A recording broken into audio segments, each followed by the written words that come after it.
Ya, Bwana Yesu asifiwe wapendwa.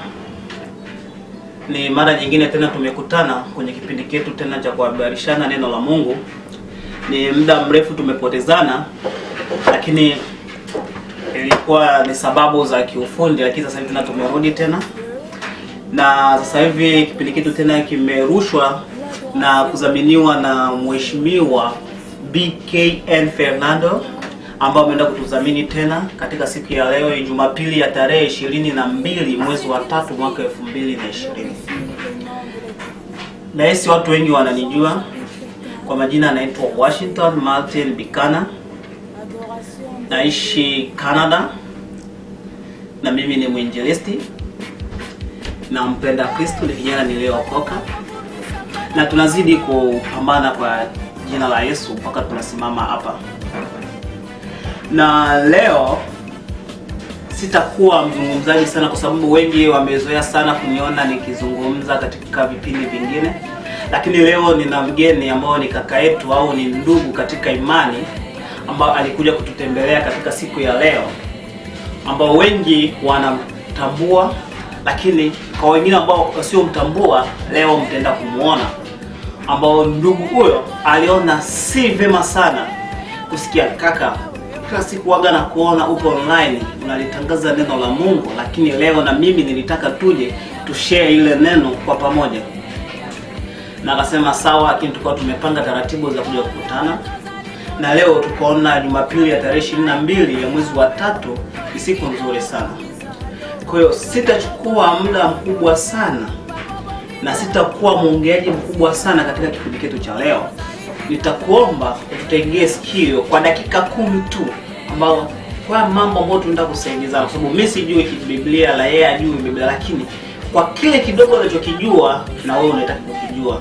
Kwa hiyo nitaenda kumkaribisha ndugu yangu ambaye atakuja kujitambulisha mwenyewe, ambao tutakuwa naye katika kipindi cha leo. Karibu mheshimiwa. Karibu ndugu yangu. Karibu katika kipindi cha upendo wa Mungu. Asante sana. Na vijana wote wanaopenda. Na mbele yetu hapo unapotuona tumezaminiwa na kijana anaitwa BKN Fernando, ambayo aliona siku ya leo kapata kuja kujumuika na sisi, kapata kuja kuhabarishana neno la Mungu. Ya kijana BK Fernando anafanya kazi, ni mchapakazi mzuri ambaye anataka neno la Mungu likapate kwenda, kwa sababu anataka kaka kile kitabu cha Mathayo 28 na kipendaga ukisoma sana sura ya 16, enendeni katika mataifa mkawafanye na mkawabatize kwa jina na mkahubiri kwa neno. Na sasa mimi nataka niwasupport leo.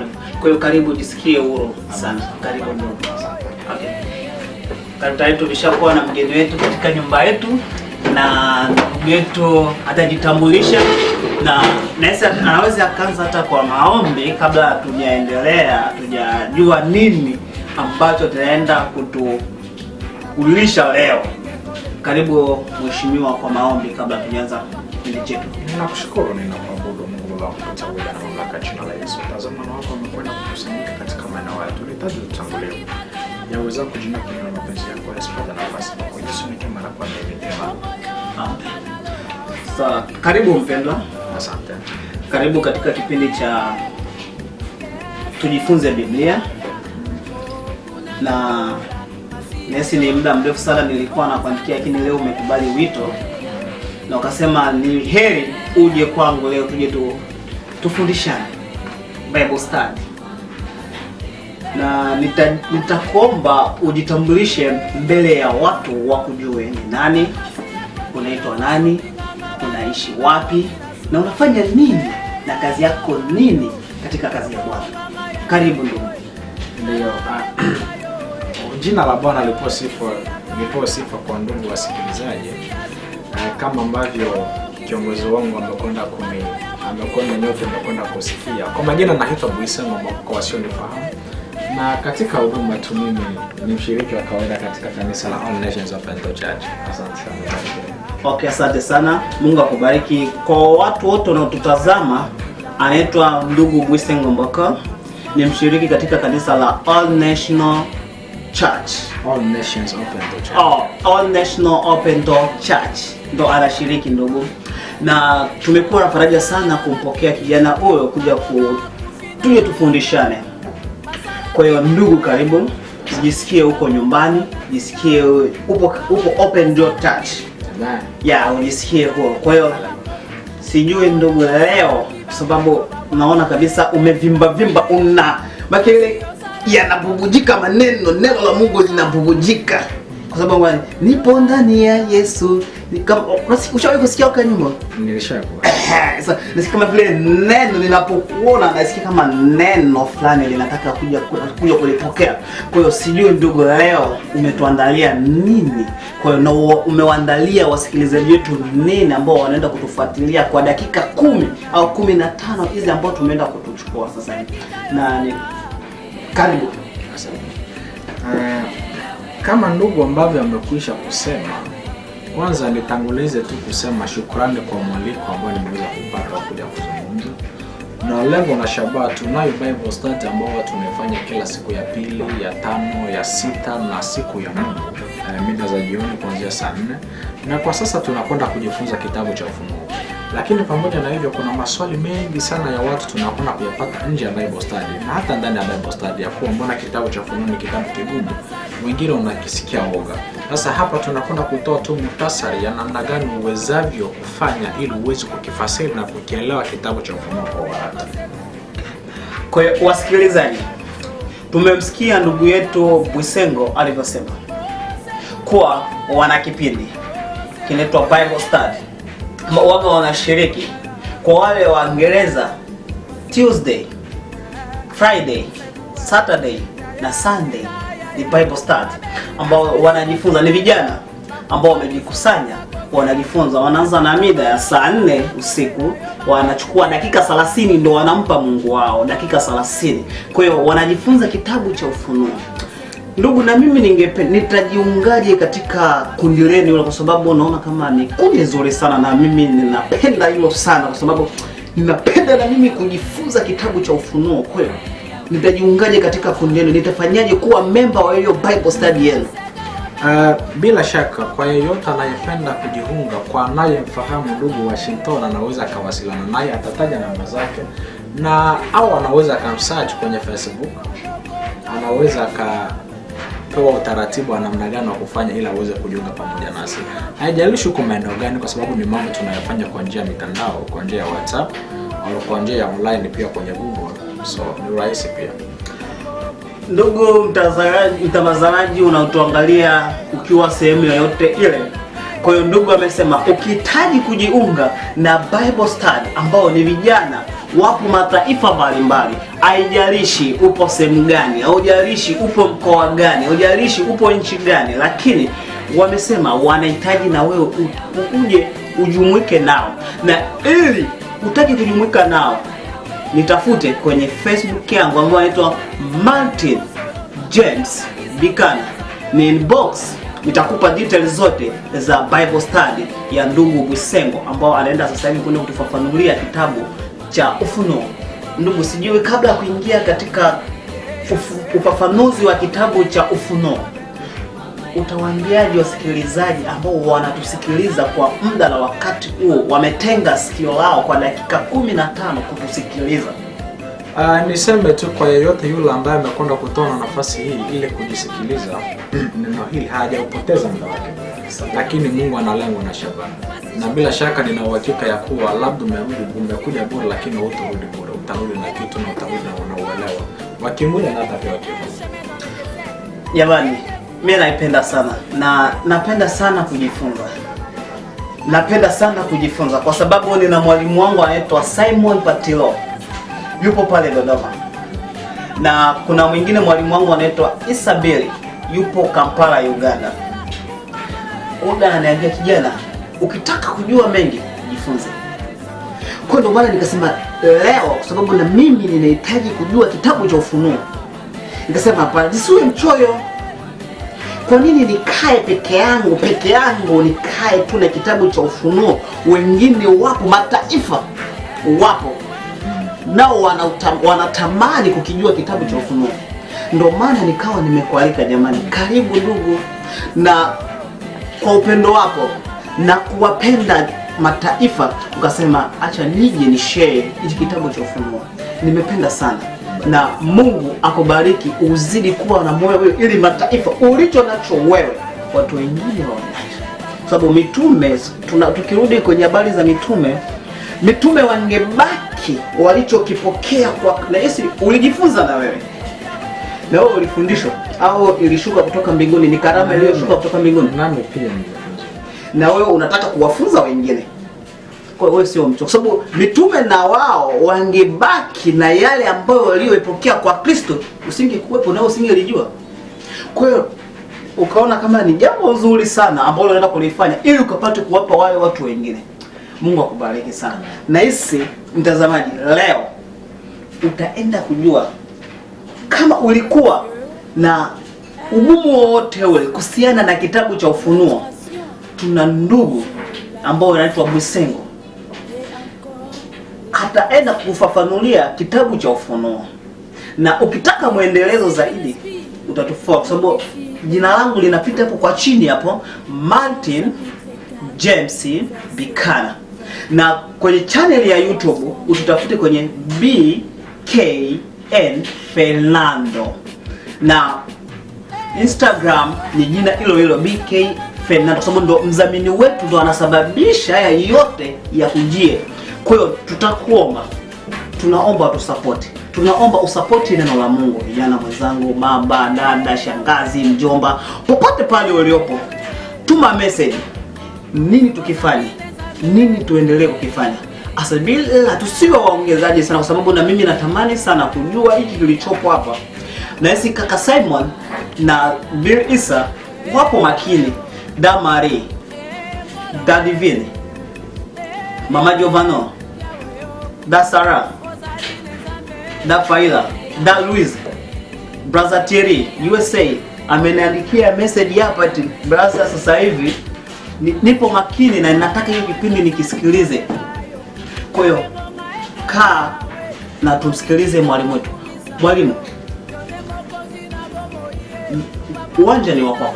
Asante mwalimu. Karibu. Sijui nikamate peni, nitafute peni, sababu ninasikia kiu, nasikia kuandika maneno matakatifu, sababu kitabu cha Ufunuo ni kigumu ujue.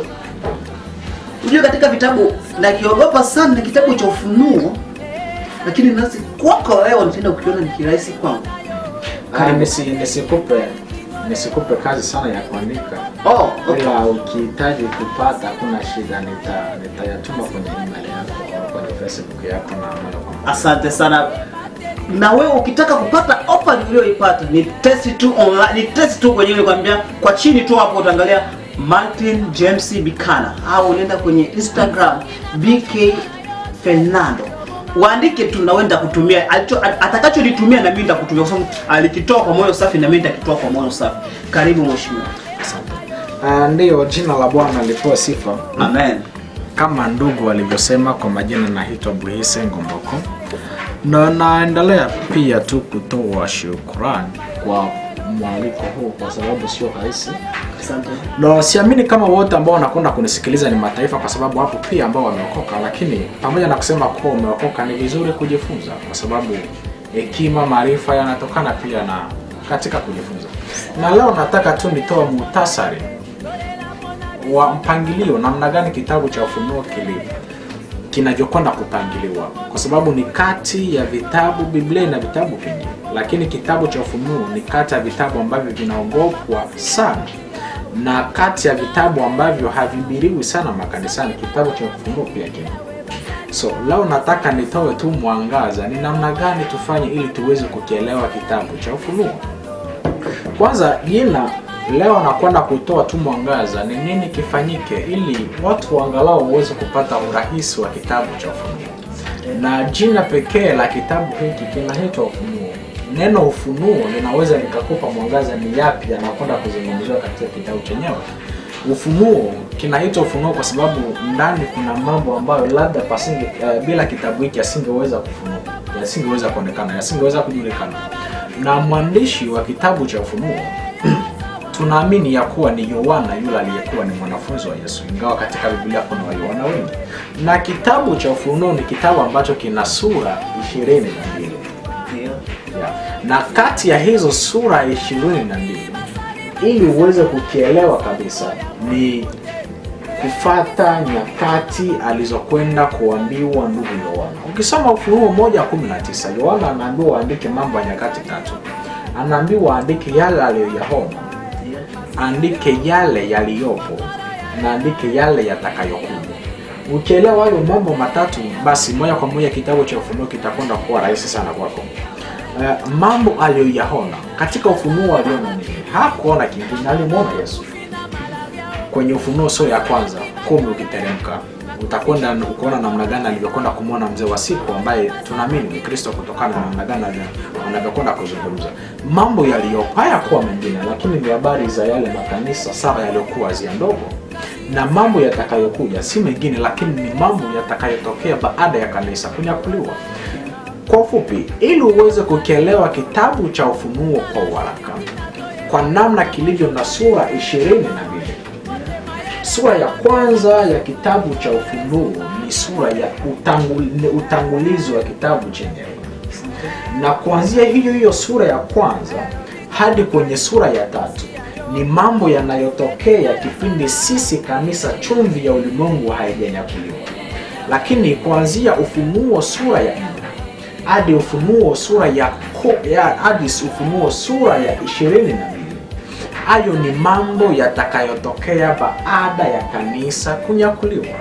Kwa hiyo popote pale utakapokwenda kukisoma kitabu cha Ufunuo kuanzia sura ya 4 kuendelea, jua hayo ni mambo ya kiunabii ambayo kwa sasa hayajatokea, lakini yatatokea mimi kanisa ambaye ninamkubali Kristo kuwa Bwana na Mwokozi wa maisha yangu, na wewe unayemkubali Kristo kuwa Bwana na Mwokozi wa maisha yako. Baada ya kunyakuliwa ndo hayo mambo yatatokea. Sasa Ufunuo sura ya kwanza ni utangulizi wa kitabu cha Ufunuo kizima. Ufunuo sura ya 2 hadi sura ya 3 ni habari alizoambiwa Yohana ayaandikia ile makanisa yaliyokuwa Asia ndogo. Ukisoma hicho kitabu, hizo sura 2, utakwenda kuona makanisa mbalimbali ambayo yamekwenda kuandikiwa kutokana na hali za yale makanisa. Kuna kanisa la Smyrna, kuna kanisa la Efeso, kuna la Laodikia,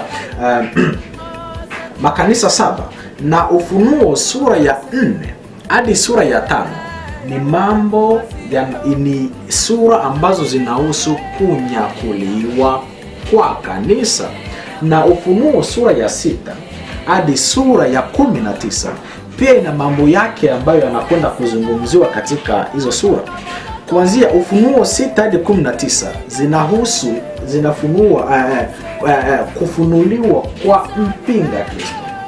Watu wengi hujadili usema ya kuwa kwa sasa mpinga Kristo hajaja, lakini hapana, mpinga Kristo hajaja kwa sasa, ingawa roho ya mpinga Kristo ndio inafanya kazi. Mpinga Kristo ni kati ya pigo zitakazokwenda kufunuliwa na Mungu ili kuhukumu taifa la Israeli kwa kumkataa. Kwa hiyo mpinga Kristo, Biblia inazungumza kuwa atakuja baada ya kanisa kunyakuliwa. Na habari za kuja kwa mpinga Kristo zinapatikana katika 6 hadi 19 ya kitabu cha Ufunuo. Hizo sura pia zinazungumzia kuhusu matukio ya dhiki kuu.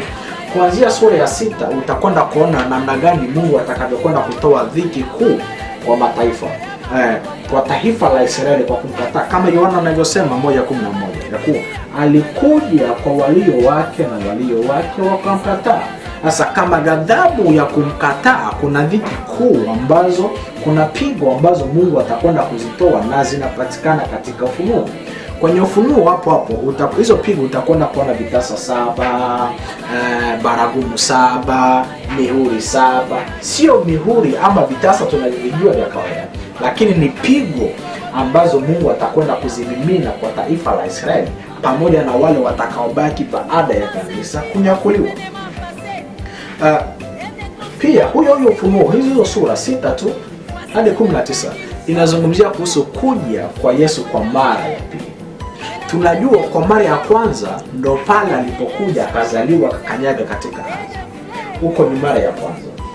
Akafanya mission yake muda wa miaka 3.5, akapaa. Maandiko yanasema hivyo kwenye Matendo ya Mitume 1:11 kama sijasahau. Wakati mitume wanakwenda kumtazama, moja kwa moja wa malaika walitokea wakasema, mbona mnashangaa?